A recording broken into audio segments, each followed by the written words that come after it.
Saudara, namanya menguat sebagai salah satu kandidat cawapres Prabowo Subianto. Wali Kota Solo Gibran Rakabuming Raka membantah akan pindah ke Partai Golkar. Gibran membantah isu yang menyebut kalau ia akan bergabung ke Partai Golkar melalui organisasi sayap Angkatan Muda Pembaruan Indonesia atau AMPI. Gibran pastikan tetap berada di Solo di tengah isu bergabung ke Partai Golkar. Bahkan Gibran minta awak media untuk menulis bahwa kabar itu tidak benar. Ya nggak gimana-gimana ya. Mas, kabarnya ya merapat ke Golkar dan masuk ke organisasi API itu, Mas. Enggak. Iya, aku neng kene terus ya, Mbak. Orang neng ngendi-ngendi. Nggak benar ya, Mas? Ya tulisan nggak benar, nggih. Soal kata Pak Erlangga cocok pakai baju kuning, Pak. Pakai Anak baju muda. warna apa aja cocok saya ya. Sementara terkait isu Gibran Rakabuming Raka akan menjadi kader Golkar, Ketua Umum Partai Golkar Erlangga Hartarto enggan menjawab tegas. Namun Erlangga mengakui ia sudah berkomunikasi dengan Gibran. Nanti akan dibahas dalam 1-2 hari ke depan. Kita lihat aja. Tapi betul ya Pak ya, ada kabar itu Mas Gibran akan bergabung. Komunikasi sudah ada, mengenai kegiatan apa lanjutannya ditunggu saja. Terima kasih. Koalisi Indonesia Maju belum kunjung bulat memutuskan nama cawapres Prabowo Subianto. Padahal pasangan Ganjar Pranowo, Mahfud MD dan Anies Baswedan, Muhaimin Iskandar sudah mendaftar ke KPU untuk bertarung di Pilpres. Dari 4 kandidat kuat di kantong Prabowo, muncul isu kader PDIP Gibran Rakabuming Raka akan melaju sebagai cawapres Prabowo lewat jalur Golkar. Mungkinkah pertanyaannya Gibran akan melenggang di Pilpres lewat jalur Partai Golkar? Dan bagaimana juga peluang duet ini menghadapi 2 pasangan Pilpres lainnya? Sore hari ini sudah ada Wakil Ketua Umum Partai Golkar Ahmad Doli Kurnia Tanjung. Ada juga politisi PDI Perjuangan Deddy Sitorus dan pengamat politik Burhanuddin Muhtadi. Sore semuanya Bapak-Bapak. Sore, Assalamualaikum warahmatullahi wabarakatuh. Saya mau ke Partai Golkar terlebih dahulu, Bang Doli. Jadi Rapimnas besok ini kan khusus membahasnya soal calon wakil presiden. Ya, apakah pertanyaannya lebih khusus lagi penggolkarkan Gibran atau Mas Gibran?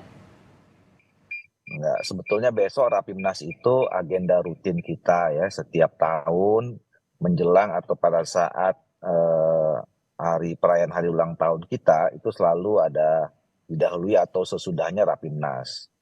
Nah, Rapimnas itu membicarakan hal-hal yang sangat strategis. Nah, tentu dalam sisa sekitar 4 bulan lagi menjelang pemilu, yang kita bahas besok adalah soal persiapan Golkar, pematangan konsolidasi untuk menghadapi pemilu. Nah, pemilu itu ya tentu kita sama-sama tahu ya ada 3 jenis pemilu yang kita akan hadapi tahun 2024.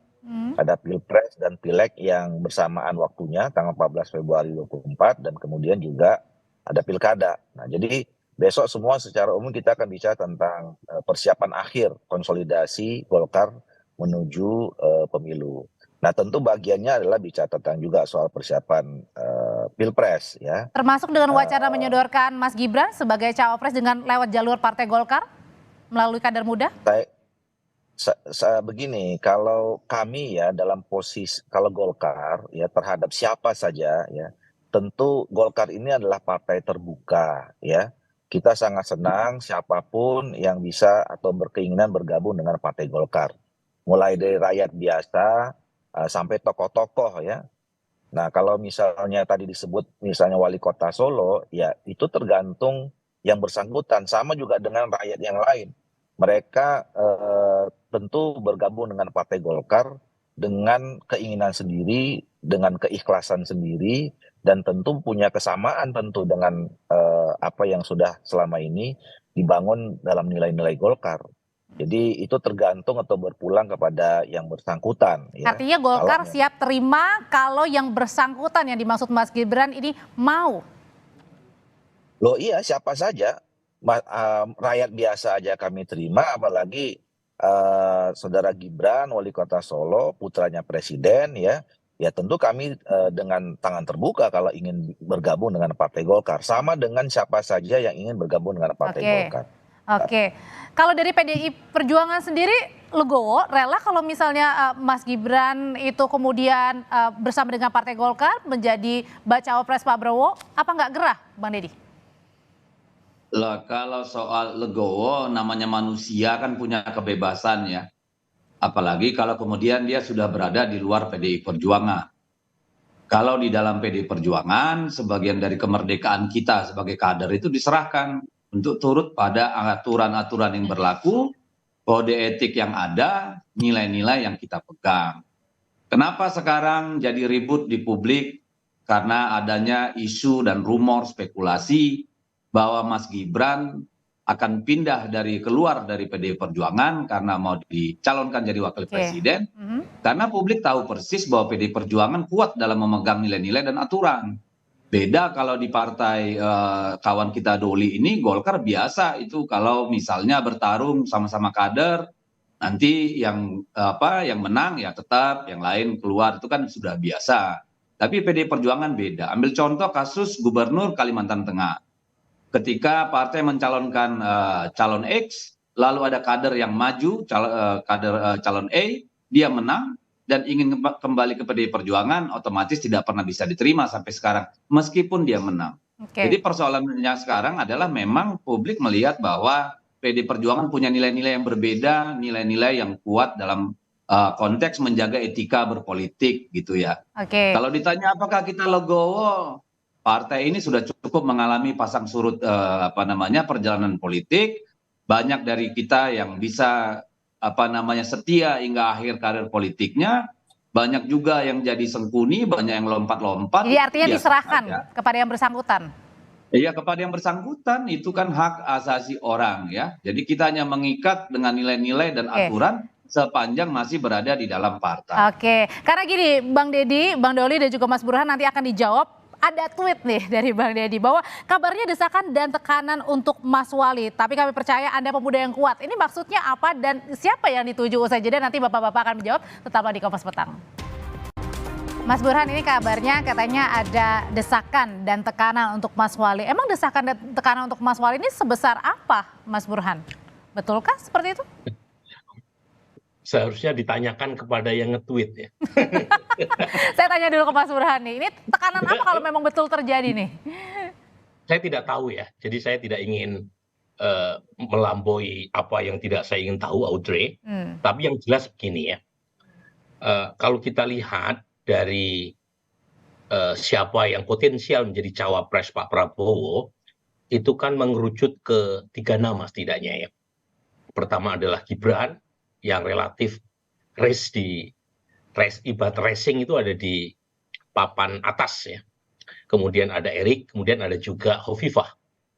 Nah, nama ketua umum Partai Golkar, Pak Erlangga, itu kan relatif kurang dibicarakan sebagai calon utama pendamping Pak Prabowo. Sementara Golkar, kursinya itu terbesar pertama di koalisi pendukung Pak Prabowo.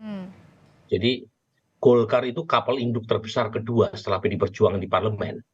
Tetapi nama kadernya itu tidak dilirik atau minimal tidak dibicarakan sebagai calon kuat pendamping Pak Prabowo.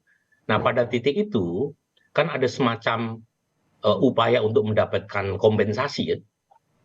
Namanya juga partai besar, masa cawapres tidak, capres tidak. Nah, apa yang dianggap potensial untuk tanda kutip mengobati lara tadi. Nah, salah satu yang mungkin bisa menjadi kompensasi yang bisa menenangkan Partai Golkar adalah masuknya Mas Gibran gitu loh. Jadi saya ingin masuk dari sisi itu ya sebagai analis. Coba kita melihat apa sih proses take and give yang memudahkan buat Partai Golkar agar everybody is happy ketika nama cawapres ditetapkan dan itu bukan dari kader Partai Golkar, tetapi Golkar bisa terima dengan senang hati. Nah, pertanyaannya apakah dengan sendirinya nama Gibran sebagai cawapres? Belum tentu. Karena Pak Jokowi sangat rasional, ya, apalagi ini berkaitan dengan tanda kutip ya, properti orang lain, karena Mas Gibran itu kader PDI Perjuangan. Pak Jokowi kader PDI Perjuangan. Nah, kalau misalnya Mas Gibran menjadi cawapres Pak Prabowo, suka tidak suka, diakui tidak diakui, itu pasti menimbulkan luka. Dan luka itu makin menganga kalau Mas Gibran masuk ke partai lain. Nah, jadi penentuan Mas Gibran ini juga ditentukan oleh ayahnya Pak Jokowi ya, untuk mau atau tidak, atau memberikan atau tidak gitu ya? Mungkin bahasa yang tepat bukan ditentukan ya. Mungkin bahasa yang tepat didiskusikan gitu ya. Oke. Karena kalau kata ditentukan, seorang Mas Gibran itu tidak punya otonomi dalam menentukan pendapat dan keputusan serta masa depannya sendiri. Tapi paling tidak nggak mungkin kan keputusan Mas Gibran ditetapkan sendiri. Minimal didiskusikan, dibicarakan dengan ayahnya. Dan itu wajar. Tapi rasionalnya sendiri ini setelah didiskusikan mungkin nggak untuk mendorong Mas Gibran mengambil resiko keluar dari PDI Perjuangan, bergabung dengan Golkar, menjadi bacawa pres Pak Prabowo, Mas Burhan? Dalam politik tidak ada yang tidak mungkin. Nah, pertanyaannya seberapa besar kemungkinan itu terjadi? Nah, menurut saya sih ada kemungkinan itu, tetapi lagi-lagi sangat ditentukan oleh peta ke depan. Nah, memang saya harus mengatakan hubungan Presiden Jokowi dan keluarganya dengan PDI Perjuangan, tanda kutip ya, sedang tidak baik-baik saja. Jadi diakui atau tidak diakui. Jadi sedang tidak baik-baik saja. Nah, ini mungkin ada kaitannya dengan record sebelumnya, tetapi yang jelas ada berkaitannya dengan 2024. Tetapi saya ingin selalu menegaskan, kedua pihak ini pada dasarnya saling membutuhkan ya.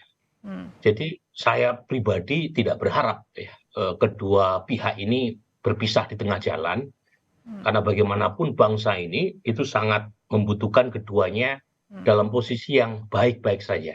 Tapi ketika Pak Prabowo mengambil Mas Gibran bukannya menguntungkan, tadi kan ada survei dari Mas Burhan ya, meskipun tadi survei ini dilakukan sebelum hasil MK ya. Saya tidak menyimpulkan bahwa mengambil Mas Gibran otomatis memberikan efek positif kepada Pak Prabowo. Kesimpulan saya tadi dalam rilis, Mas Gibran memang tidak mengurangi elektabilitas Pak Prabowo, tetapi bukan berarti Mas Gibran otomatis menjadi aset elektoral. Ada banyak pertimbangan nih. Dari pertama ya, memang bisa menjadi aset elektoral kalau Mas Gibran sukses mencuri banyak pendukung Mas Ganjar. Tetapi jangan-jangan basis Mas Ganjar sangat loyal, sehingga Mas Gibran sekalipun jika dipinang sebagai capres Pak Prabowo, mereka tidak pindah ke lain hati. Yang kedua, ada potensi negatif juga, karena basis pendukung Pak Prabowo yang memilih Pak Prabowo lagi hari ini itu 56%. Dan kalau kita lihat siapa 56% basis lama Pak Prabowo yang memilih Pak Prabowo sekarang, itu umumnya mereka yang tidak puas terhadap kinerja Pak Jokowi. Umum untuk tidak mengatakan anti. Jadi kalau kemudian anaknya menjadi cawapres Pak Prabowo, berapa banyak potensi basis lamanya yang lari? Dan saya bisa prediksi larinya pasti ke Anies Baswedan. Jadi ini bukan hal yang mudah. Jadi maksud saya jangan buru-buru mengambil keputusan berdasarkan feeling. Harus diuji secara empirik karena politik rasional dan tidak boleh pakai perasaan. Saya ke Bang Deddy dulu deh. Bang Deddy, kalau tadi di tweet itu sebenarnya tekanan dan kemudian desakan apa yang ditangkap dari Bang Deddy melalui tweet? Ya, banyak teman-teman Mas Gibran, kepala daerah, kader-kader muda PDI Perjuangan yang cerita sama kita ketika Mas Gibran tuh curhat gitu ya. Dan intinya kira-kira ya beliau pusing lah kira-kira gitu, ada yang dorong-dorong, ada yang narik-narik, baik di lingkungan internalnya maupun di lingkungan eksternal. Ya kita tahu bahwa terlepas dari soal isu anak muda bisa jadi calon wakil presiden atau apa, kan kita publik itu menangkap dengan jelas kalau menurut saya, bahwa satu-satunya alasan untuk menarik Gibran itu bukan karena dia anak muda, tapi karena dia anak presiden. Seturut dengan itu akan ada keuntungan politik yang menurut mereka akan didapat. Karena apa? Approval rating Pak Jokowi itu sangat tinggi. Diharapkan dengan Mas Gibran itu menjadi wakilnya paslon tertentu itu, maka otomatis suara dari pendukung Pak Jokowi akan pindah kepada Tapi Bang Deddy, bagi PDIP sampai dengan sekarang, Mas Gibran ini jalurnya masih on the track? Saya belum selesai. Atau Satu lagi tadi diharapkan faktor elektabilitas. Yang kedua, instrumen negara. Kita banyak mendapat informasi bagaimana instrumen-instrumen negara bekerja beberapa bulan ini untuk melakukan upaya-upaya penggiringan opini, mobilisasi dan segala macam gitu loh. Jadi ini terlepas dari soal Gibran. Gibran itu terjebak di tengah kalau menurut saya, menurut kami. Makanya saya selalu mendorong beliau agar kuat gitu ya. Karena inilah ujian buat dia dan buat keluarga Pak Jokowi. Di akhir pemerintahannya apakah menjadi batu karang yang kuat diterpa ombak atau bagaimana gitu. Nah sekarang apakah Mas Gibran akan menerima pinangan itu? Kita sama-sama lihat. Tetapi info di publik yang beredar seharusnya kan hari Selasa kemarin sudah memakai katakanlah warna baju partai tertentu dan itu tertunda-tunda. Kabarnya Maksudnya di luar PDIP nih, di luar merah. Ya pastilah di luar PDIP. Kalau di dalam PDIP ngapain dipersoalkan toh? Oke. Jadi nanti kita lihat hari Senin apa yang terjadi. Sampai kemarin Mas Wali itu, Pak Gibran itu kan masih selalu mengatakan saya di PDI Perjuangan, saya tidak ada rencana pindah. Kan seperti itu ya yang kita dengar dan kita lihat. Apakah itu kata-kata yang jujur dari dalam hati? Apakah itu serius, bukan gimmick, bukan dusta? Ya nanti kita lihat hari Senin. Apa yang terjadi pada hari Senin?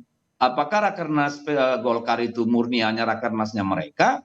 Atau berubah jadi ajang deklarasi? Mari kita tunggu, Mbak. Kami tidak mau seujon gitu ya. Nanti kita lihat gitu. Oke, jadi adalah penentuannya nanti di hari Senin kira-kira karena Rakernasnya Sabtu sampai dengan Minggu, Mas Burhan. Berarti Mas Gibran belum tentu cawapres atau gimana penentuannya? Meskipun memang dari koalisi ya harusnya ya nanti kita tanyakan ya karena Bang Doli juga sudah meninggalkan. Ini hanya Tuhan yang tahu karena para penentu keputusan siapa cawapres pun setahu saya juga masih menimbang ya apakah cawapresnya Mas Gibran ataukah punya nama lain di kantong mereka. Karena ini kan masih berjalan sampai minggu depan ya, hari Rabu. Tapi kalau misalnya pertanyaannya bukan Mas Gibran, apakah menimbulkan friksi di Koalisi Indonesia Maju? Singkat, Mas Burhan. Itu ada, tetapi bisa diminimalisir kalau Pak Prabowo dan Pak Jokowi sepakat di luar nama Mas Gibran misalnya. Dan apakah ada gitu ya. Tapi ya tadi Audrey bicara baju, ya itu bajunya Bung Deddy udah kuning tuh. Oke, berarti masih dinantikan ya dalam beberapa hari ke depan penentuan dari cawapres Pak Prabowo. Terima kasih Mas Burhan, terima kasih Bang Deddy. Sebelumnya ada Bang Doli juga yang ikut bergabung dalam Dialog Kompas Petang.